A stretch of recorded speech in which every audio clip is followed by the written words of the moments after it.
সামনে তো অগ্রিম নাম টাম জিগান কি নাম?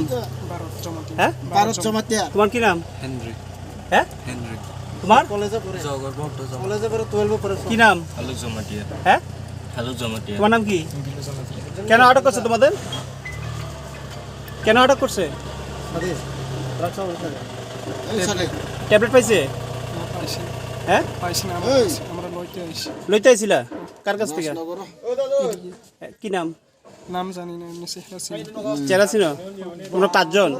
আরো আছে আরো দুইজন আমরা আলাদা করে আইছি আরো সামনে দুই আছে নি আজকে সকালবেলা প্রায় 10-12 জন জনজাতি যুবক ছেলে পাড়ার মানুষেরা নেশা সামগ্রী সহকারে ওদের আটকায় এবং আমরা খবর পাই এবং পরবর্তী সময় জানতে পারি যে এটা একটা বিশাল বড় একটা গ্যাং আছে।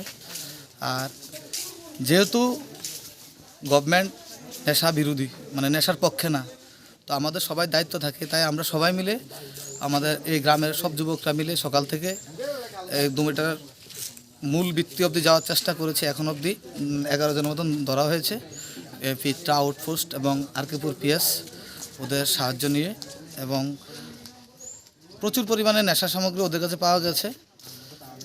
এবং আমরা চাই প্রশাসনও এই প্রতি আরও দৃষ্টি আকর্ষণ করে মুখ্যমন্ত্রীর যে চিন্তাধারা যে নেশা মুক্ত ত্রিপুরা গড়া, এটাতে আরও এগিয়ে যাওয়া। তো আমরা সচেতন থাকব, আমাদের রাজনগর গ্রামবাসী সবাই সচেতন, এবং আগামী দিন আমরা এই জিনিসটাকে যে কোনোভাবেই বন্ধ করব। ঘটনাটা কোন জায়গা এবং যাদেরকে আপনারা আটক করেছেন তারা কোন জায়গার লোক? ঘটনাটা হয়েছে রাজনগর বটটিলা। যারা আটক হয়েছে তারা বিভিন্ন খানের কোয়াইবাড়ি, দেওয়ানবাড়ি, রাইয়াবাড়ি, বিভিন্ন জায়গার। এটা একটা নেটওয়ার্ক বিজনেস, একটা মোবাইলে সবগুলি ফোন আসছে, ওই ফোনের থ্রুতে সবাইকে আটক করা হচ্ছে। এখন অবধি 11 জন আমার মনে হয় ধরা হয়েছে।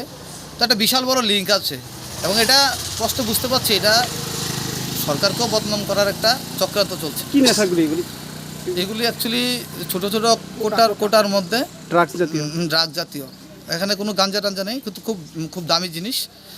তা আগে তো দেখিনি, আজকে দেখতে পেয়েছি, খুব দামি জিনিস। তো এটা যুব সমাজ নষ্ট হওয়ার একটা বড় মানে একটা মাপকাঠি। এটা আমরা এটার বিরোধিতা করি এবং আগামী দিন আমরা এই নিয়ে খুব সচেতন আছি।